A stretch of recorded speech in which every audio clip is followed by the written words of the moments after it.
กับน้องในตอนนี้ยังมีภัยอยู่ในหัวใจยังว่างบอกถ้าน้องขอไปดูแลหากอายยังบ่มีภัย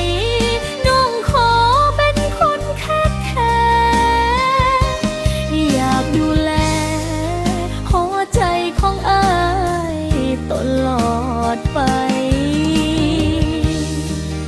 หากอายยังบ่มีภัยอยู่ในหัวใจ